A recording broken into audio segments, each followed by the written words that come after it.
Bienvenue dans ces bulletins d'information, mesdames, messieurs, bonjour. Le chapiteau du Palais du Peuple arbitre du 19 au 24 août courant les assises du premier conclave du génie scientifique congolais les samedis, jour de l'ouverture par le chef de l'État Félix Tshisekedi Tshilombo. L'occasion a été offerte aux chercheurs et savants de la RDC de présenter leurs inventions au président de la République qui a visité chaque stand avec une attention particulière. Cas de la première voiture électrique fabriquée par une jeune congolaise. Ambiance de la cérémonie, suivez. Oui, mais qui décide de ça? Qui dit La partie puissance est de ce côté, il commande, il l'a. C'est genre de cette carte. Ah, ok. Ça, je le conseille. C'est vous qui avez construit cette carte mère. Mais il n'est pas impliqué ici. Il est impliqué. Donc ici, ça ne peut pas démarrer. Ça démarre, ça conduit. Ici. Oui, ça marche correctement. Il a fait fabriquer ailleurs, en dehors du pays. À conduire, ça. Non, moi, je ne peux pas conduire, mais j'étais à côté. Ah oui, ça doit. Mais le problème reste toujours le même. Le problème reste toujours. Il faut soigner un peu l'esthétique. Parce que si moi je dois conduire ça, quelqu'un peut conduire? Je suis sûr que je vais faire un accident. Même en se mettant à côté, il faut que ce soit quelqu'un de petite taille. Attention. Ok, s'il vous plaît. Ici, ça va. Ici, il y a assez d'espace.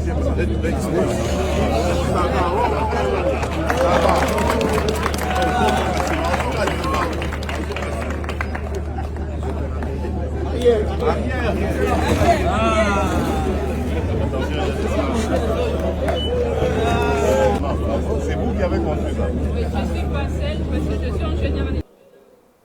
Par les États, publication de résultats de l'examen d'État pour le province éducationnelle de Kinshasa, Plateau et Funa va intervenir ce lundi 21 août 2023. L'annonce a été faite par le ministre de tutelle Tony Mwaba Kazadi. Parmi les 6 provinces éducationnelles concernées, on note aussi le Kwango 1, le Maïndombe 2, le Lualaba 2, ainsi que le Kasaï oriental. Suivez.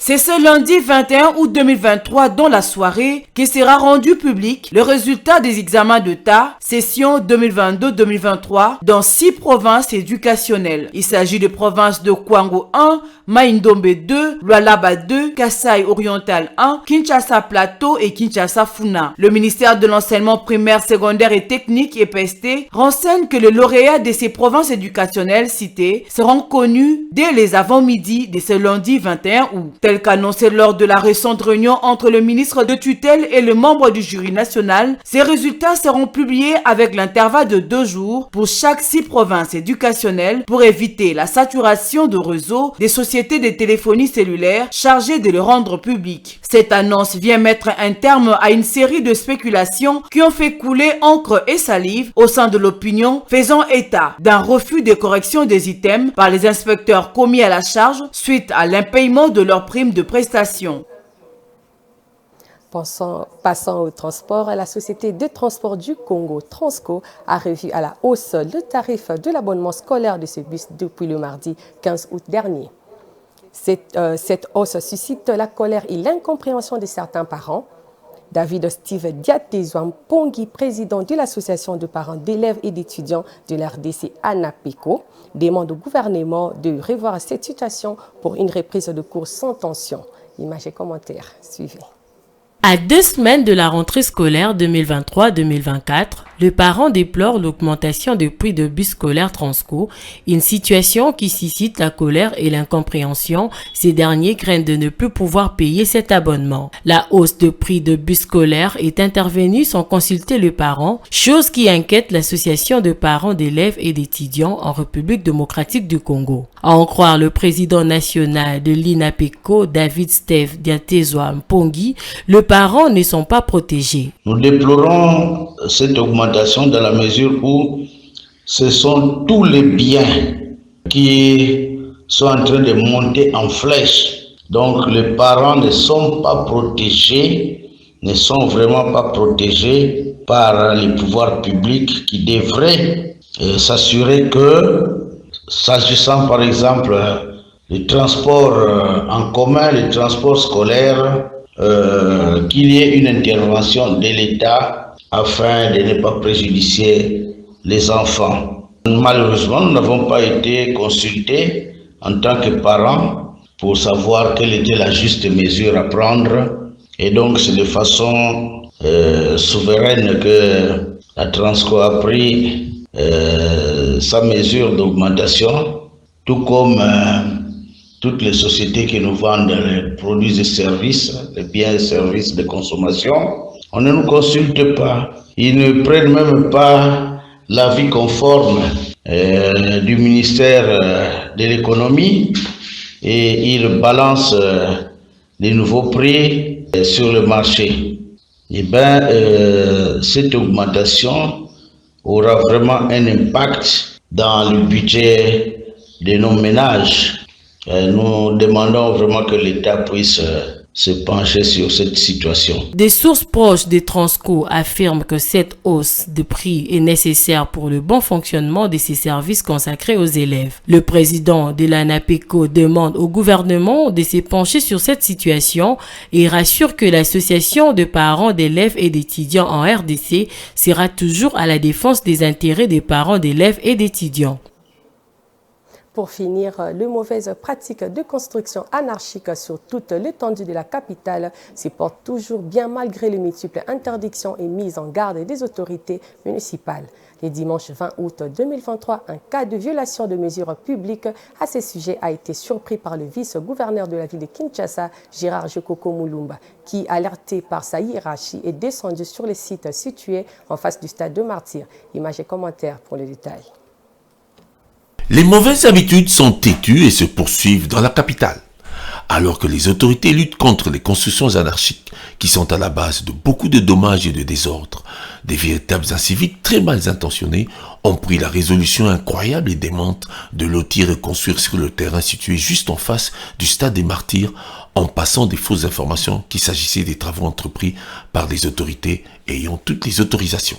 Alerté, le vice-premier ministre de l'Intérieur, Maître Peter Kazadi, après consultation du procureur général de la République qui ne reconnaît pas cette forfaiture, le vice-gouverneur de la ville, Gérard Mulumba, a été instruit de prendre toutes les dispositions qui s'imposent.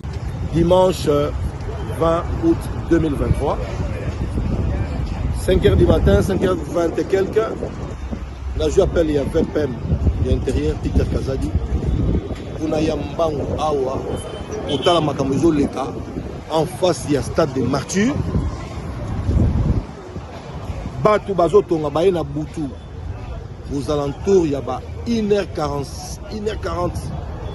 Baena Batol pour nous espace Oyo, Nyo sur la Boutou, Beti Batol, Boutou, Baena Mukanda Moko, il y a parquet à Kalam, réquisition, il y a magistrat Moko. Bakanina Batu, Bakena Bango, alors que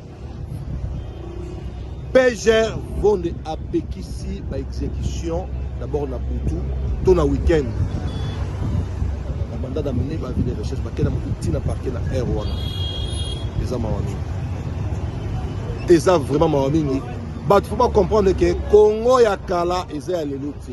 Parce que lelo sokoye makambo na yo oya ko so balabala ya l'état, espace à l'état. Cet acte, reprouvé déjà à plusieurs niveaux de l'Assemblée provinciale, démontre combien le trafic d'influence se porte encore bien dans les services à assainir de tous les commis et agents qui décrédibilisent la réputation de l'État. Nous profiter pour remercier honorable Magloire Kabemba pour pas beninga Boutou Mobimba pour nous remettre pour la Kasavubu danger ça. Je pense que Yépé a benga qui fait Peter Kazadi pour nous envoyer ça.